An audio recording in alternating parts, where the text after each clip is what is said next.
sacrifice, c'est ce que tu as, que Dieu veut que tu le donnes. Alléluia. Avance. Il dit tu auras des enfants. Dieu accomplit. Mais le problème ici, ce n'est pas l'accomplissement.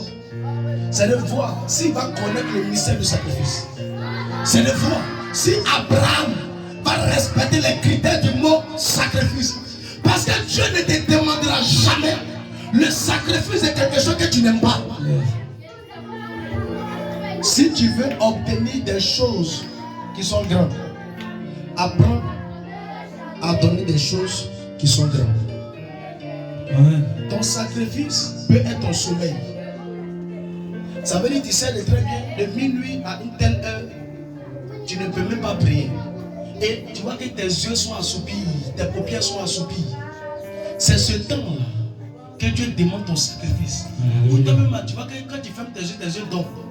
C'est là que tu dois ouvrir tes yeux pour dire, là je dois prier. Alors que tu as sommeil. Parce que ton sacrifice n'est pas un temps de confort. Toi, tu ne peux pas être à l'aise et puis tu vas te bénir. Pourquoi? Dieu bénit ceux qui sont sacrifiés. Amen. Dieu bénit ceux qui sont en train de souffrir, qui sont privés de quelque chose. Donc, pour que Dieu puisse accomplir à Abraham que par toi je ferai une nation, c'est de voir est-ce qu'Abraham peut donner quelque chose, peut se priver de ce qu'il aime à Dieu. Amen.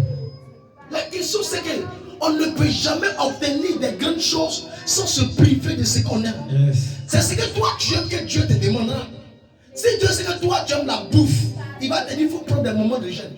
Alors tu sais très bien que tu ne peux pas le faire. C'est ça qui serait ton sacrifice. Amen. Parce qu'il sait que tu aimes manger. Donc quand tu aimes manger là, le domaine de la nourriture là va t'empêcher de rentrer dans le domaine du sacrifice. Donc c'est là-bas que Dieu demande. Donc puisque tu ne peux pas te priver dans ce domaine, Dieu ne pourra jamais exaucer ce que ton cœur va désirer. Donc lorsque tu vas commencer à te priver de la nourriture, parce que Dieu sait que toi la nourriture tu aimes beaucoup manger. Donc si tu commences à rentrer dans le moment de jeûne, Dieu va te donner ce que ton cœur a désiré. Dieu connaît ton cœur, où là se trouve ton trésor. C'est là ton cœur est rattaché. Donc il n'aura pas de grandes choses sans des sacrifices. Avance. Il dit donne ton fils unique. Le mot unique signifie seul. Amen. Le mot unique signifie seul. Parce que dans unique, il y a l'amour parfait qui vient s'installer. Amen. C'est pourquoi la Bible nous dit Dieu même étant Dieu, pour que le monde soit sauvé, c'est sacrifié. Yes. Il s'est sacrifié. C'est-à-dire Dieu a donné quelque chose de précieux. La Bible quoi? L'Éternel, quiconque croit en lui ne périsse pas. Il dit Dieu a tant aimé le monde qu'il a son fils, qu'il a donné son fils unique. Son fils Unique.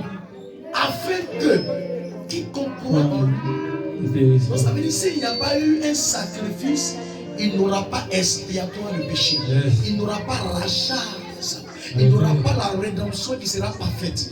Donc c'est pas un sacrifice que Dieu voit la détermination de ses enfants. Connaître le mystère des sacrifices fait élever des personnes qui veulent aller à une autre dimension. Si tu veux rester dans la petitesse, tu ne comprendras jamais le domaine des sacrifices. Le mot sacrifice n'est pas forcément diabolique. Elle est venue de Dieu. C'est Dieu même qui a instauré le mot sacrifice. Amen. Ne vois pas sacrifice en diabolique. Il dit sacrifie ton fils. Il dit donne ton fils unique.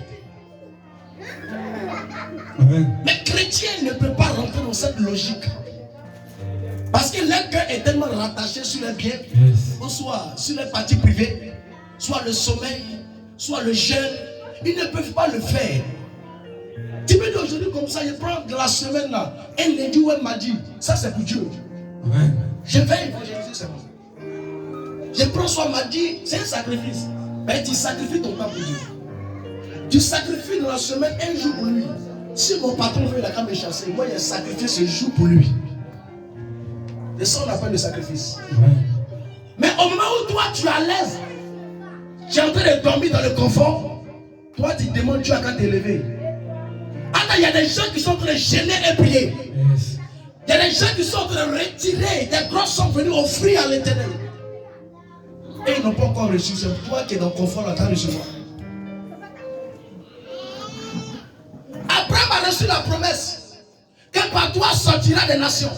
Amen. Par toi, un fils unique va être. Abraham est parti jusqu'à 100 ans. Sa femme lui dit, André, ton père, Abraham, il nous a oubliés.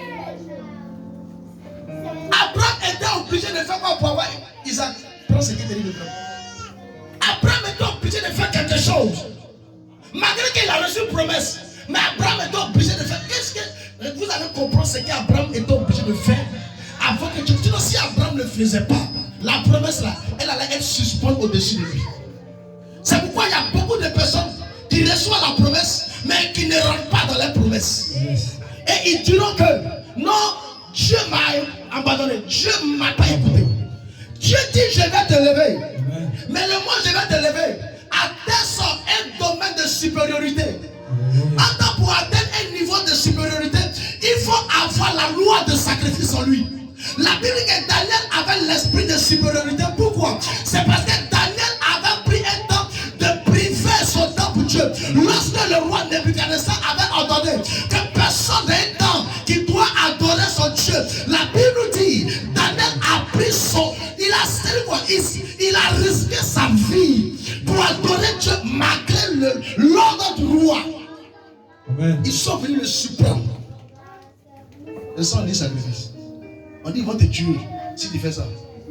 Mais toi tu fais. Amen. C'est-à-dire, la personne même est devant toi, quand il te regarde et dit oui, elle a du cœur. Regardez ce qu'Abraham a fait, vas-y. Genèse 18, verset 5 à 10. Abraham fit quoi?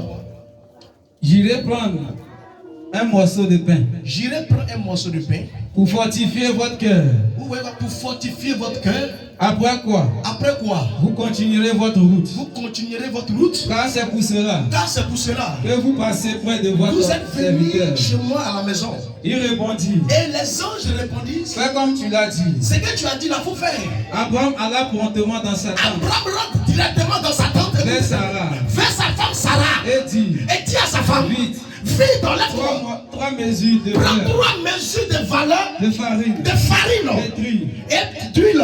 et fais des gâteaux. Et fait des cadeaux. Regardez la suite. Et Vas-y. Abraham courut Et Abraham court encore. à son troupeau. Il va parmi ses bétails. Il prit un bœuf, Et il prit un peu. tendre de bon. En bon, la Bible dit quoi? Un peu quoi? Tendre et bon. Tendre et bon. Ça veut dire le bœuf qui va lui rapporter plus d'argent que tous ses bétails.